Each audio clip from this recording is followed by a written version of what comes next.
a lot of fans were talking about how Ronaldo will go to City and he'll ruin his whole career and his legacy and all that stuff. And out of the blue, Manchester United swooped in, and I don't think that they were even interested in him in the very first place. I think it was just because City were going for him, and they just got like the goat of football.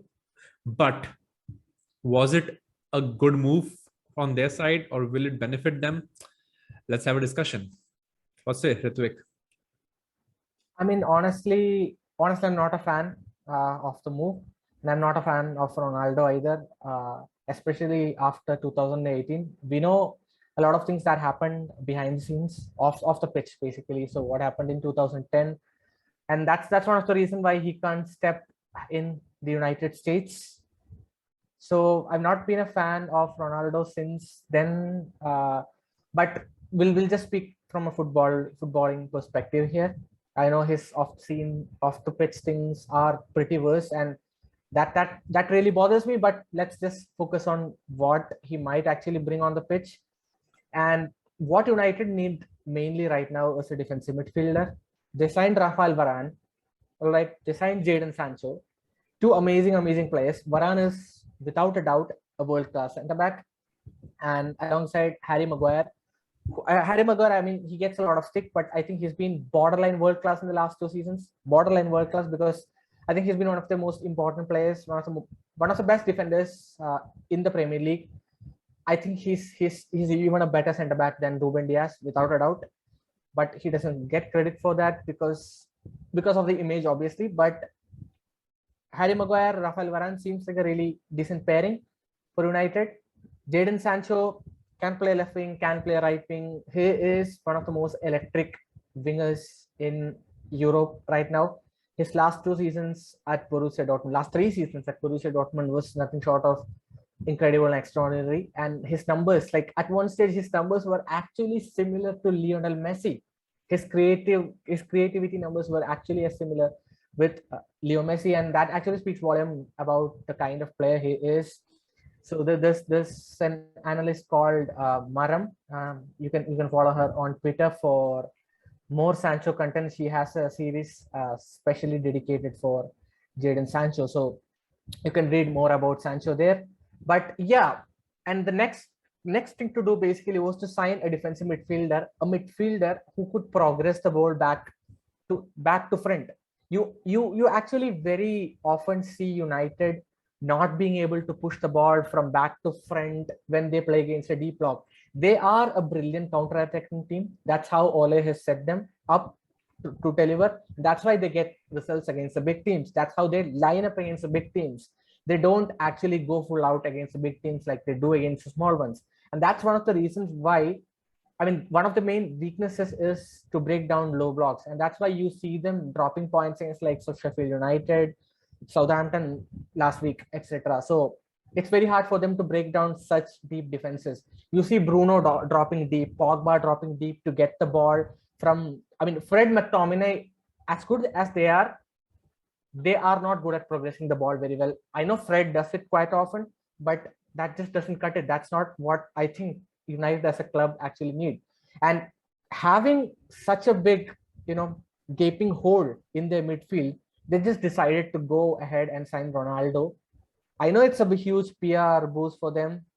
I think it was more of an emotional and image decision rather than a technical decision, because it was all about, I mean, United fans would have had, they would have burned glazes or something like that, because that's just how it was. They were already pissed off, and United not bidding for Ronaldo, they would have been, they would have gone nuts. I mean, I know a lot of United fans who are still not happy because they didn't want to see Ronaldo in, especially, I mean, obviously due to the off-field reasons. But I mean, they have Edinson Cavani, they have Mason Greenwood, they have Anthony Martial. I know Martial's been like pretty poor. So at least they have Cavani and Greenwood. They have Rashford as well, who probably can do some minutes at center forward. And I think the whole plan would have been to like just stick with Cavani, Greenwood, and probably adjust Rashford as well as center forward for some minutes this season and go all out for Erling Haaland next window, because that was probably a bit more realistic. Yeah. Because Haaland has worked with Solskjaer before, and the connection I don't think is bad either. So I mean, if you would ask me, one of the top teams who could have actually, who has a chance to land Haaland next year, I would definitely say Manchester United. But with Ronaldo coming in, who's coming in on, I think, a 2-year deal, if I'm not wrong, Yeah. I don't think. I think that probably puts them out of the Haaland race. I think Haaland will definitely plan to choose a club where he might like be a proper regular player. So I don't think United probably might be an option anymore for him. So I think Ronaldo's a huge risk. Obviously, he might get you goals. He might get you probably 10, 15, or maybe 20 goals. I don't know. He might get you that. He still managed to score at Juventus, although the overall game wasn't like really top notch. But he might get you goals. But I think on a longer scale, or on a as a long-term thing, I think this probably isn't the right decision for United. And I don't know, I might be horribly wrong here, but I think there are shades of Alexis Sanchez saga here. Okay, wow. Okay, that's a very, very bold comparison. And I mean, Alexis Sanchez was a complete gamble, and it just went down to the drain for them after that. However, I mean, when we talk about Cristiano Ronaldo, you see the talent is still there, and he has been single-handedly trying to, get that UCL trophy for Juventus. I think that's the reason he was signed from Madrid, but unfortunately that just didn't work out, and they have, I mean, the team wasn't that good enough to be revolving around Ronaldo, and now they're also in a financial mess. So unfortunately that didn't go well, but I do feel, I still think that he still has like a couple of seasons in him. The talent is obviously there, but I think the more fearing factor would be the kind of mentality he'll bring into the dressing room. I think that would play as a major factor, although I'm not sure that how he'll feel, being captained by Harry Maguire and being coached by Ole Gunnar Solskjaer. I think that's a really embarrassing statement right there for United fans. I think, but that's the story of United ever since Sir Alex Ferguson left.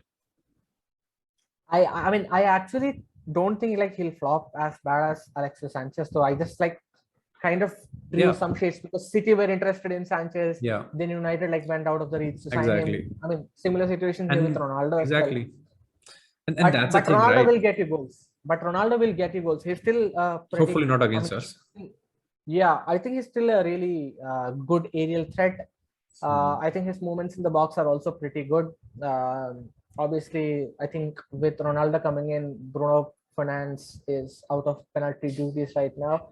So people who are playing FPL and who have Bruno, just keep a note, because he's not going to take penalties anymore. Yeah, I think around 180,000 people, I guess, who I'm one of them. Yeah, I'm one of them. Who have kicked out Bruno Fernandes from their FPL teams. I mean, I haven't kicked him out yet, but I don't know. I might have to probably. Okay.